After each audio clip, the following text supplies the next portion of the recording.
ಕೋಲಾರ ವಿಧಾನಸಭಾ ಕ್ಷೇತ್ರದ ವ್ಯಾಪ್ತಿಗೆ ಬರ್ತಕ್ಕಂಥ ಹೋಳ್ಳಿ ಗ್ರಾಮದಲ್ಲಿ ಈ ದಿನ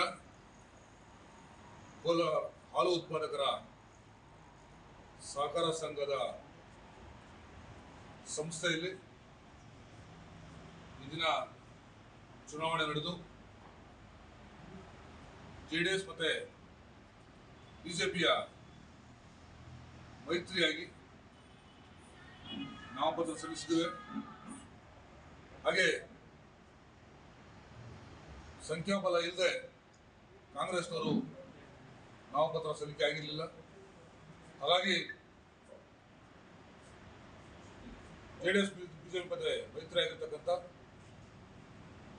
ಅಧ್ಯಕ್ಷರ ಆಕಾಂಕ್ಷಿಯಾಗಿದ್ದಂಥ ನಾರಾಯಣಸ್ವಾಮಿ ಅವರು ಹಾಗೆ ಉಪಾಧ್ಯಕ್ಷರಾಗಿ ಆಕಾಂಕ್ಷಿಯಾಗಿದ್ದಂಥ ಬಾಬು ಅವರು ಅವಿರೋಧವಾಗಿ ಆಯ್ಕೆಯಾಗೋದ್ರ ಮೂಲಕ ಮೈತ್ರಿಯ ಗೆಲುವಾಗಿದೆ. ಆ ನಿಟ್ಟಿನಲ್ಲಿ ಅದಕ್ಕೆ ಸಹಕಾರ ನೀಡಿದಂಥ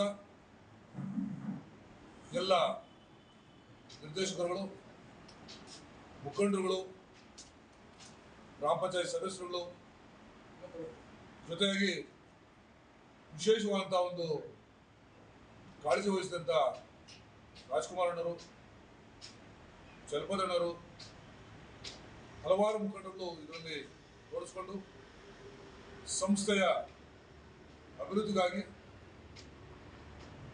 ಎಲ್ಲ ವಿಚಾರದಲ್ಲೂ ಕೂಡ ಸಹಕಾರ ನೀಡುತ್ತಾ ಇವತ್ತು ಗೆಲುವಿಗೆ ಸಹಕಾರಿಯಾಗಿದ್ದಾರೆ. ಅವರೆಲ್ಲರೂ ಕೂಡ ಈ ಸಂದರ್ಭದಲ್ಲಿ ಧನ್ಯವಾದಗಳನ್ನು ಸಲ್ಲಿಸ್ತಾ ಗೆದ್ದಂಥವರಿಗೆ ಅಭಿನಂದನೆ ಸಲ್ಲಿಸ್ತಾ ಸಂಸ್ಥೆಯ ಸರ್ವತೋಮುಖ ಅಭಿವೃದ್ಧಿಗೆ ನೂತನ ಅಧ್ಯಕ್ಷರಾದಂಥ ನಾರಾಯಣಸ್ವಾಮಿ ಅವರು, ಉಪಾಧ್ಯಕ್ಷರು ಬಾಬು ಅವರು ಸಹಕಾರ ನೀಡಿ ಅದಕ್ಕೆ ನಿರ್ದೇಶಕರು ಕೂಡ ಅದಕ್ಕೆ ಬೆಂಬಲ ಸೂಚಿಸೋದ್ರ ಮೂಲಕ ಸಂಸ್ಥೆ ಒಳ್ಳೆಯ ಸಾಧನೆ ಮಾಡಲಿ ಅವರ ಅವಧಿಯಲ್ಲಿ. ಹಾಗಾಗಿ ಇಡೀ ಗ್ರಾಮ ಇದ್ರ ಮೂಲಕ ಸಂಪತ್ಭರಿತ ಗ್ರಾಮ, ಹಾಗೆ ವಿಶೇಷವಾಗಿ ಹಾಲು ಉತ್ಪಾದಕರು ಏನಿದ್ದಾರೆ ಅವ್ರಿಗೆಲ್ಲ ರೀತಿಯಲ್ಲಿ ಕೂಡ ಸಹಕಾರ ನೀಡೋದ್ರ ಮೂಲಕ ಸಂಸ್ಥೆಯ ಅಭಿವೃದ್ಧಿಗೆ ಶ್ರಮಿಸಬೇಕಂತೇಳಿ ನಾನು ಅಧ್ಯಕ್ಷರಲ್ಲಿ ಮತ್ತೆ ಉಪಾಧ್ಯಕ್ಷರು ಮನವಿ ಮಾಡ್ತಾ ಇದಕ್ಕೆ ಸಹಕಾರ ನೀಡಿದಂಥ ಪ್ರತಿಯೊಬ್ಬರು ಕೂಡ ಈ ಸಂದರ್ಭದಲ್ಲಿ ಧನ್ಯವಾದ ತಿಳಿಸಕ್ಕೆ ಇಷ್ಟಪಡ್ತೀನಿ.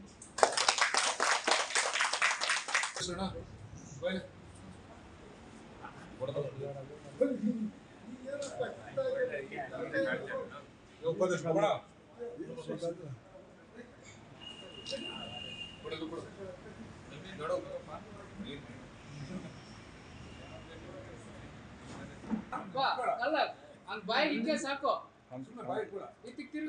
ವಂಶೋದಯ ಆಸ್ಪತ್ರೆ ಕೋಲಾರದಲ್ಲಿ ಸಂಪೂರ್ಣ ಸುಧಾರಿತ ಮಕ್ಕಳ ಆರೈಕೆ, ಚಿಕ್ಕ ಸಮಸ್ಯೆಗಳಿಂದ ಮುಂದುವರೆದ ಆರೋಗ್ಯ ಸಮಸ್ಯೆಗಳವರೆಗೆ ಎಲ್ಲ ನವಜಾತ ಶಿಶುಗಳಿಗೆ ಮತ್ತು ಮಕ್ಕಳಿಗೆ ಎಮರ್ಜೆನ್ಸಿ ಶಸ್ತ್ರಚಿಕಿತ್ಸೆಯ ಅಗತ್ಯವಿರುವ ಮಕ್ಕಳಿಗೆ ಸಮಗ್ರ ಆರೋಗ್ಯ ರಕ್ಷಣೆಯ ಮೇಲೆ ಕೇಂದ್ರೀಕರಿಸುತ್ತೇವೆ.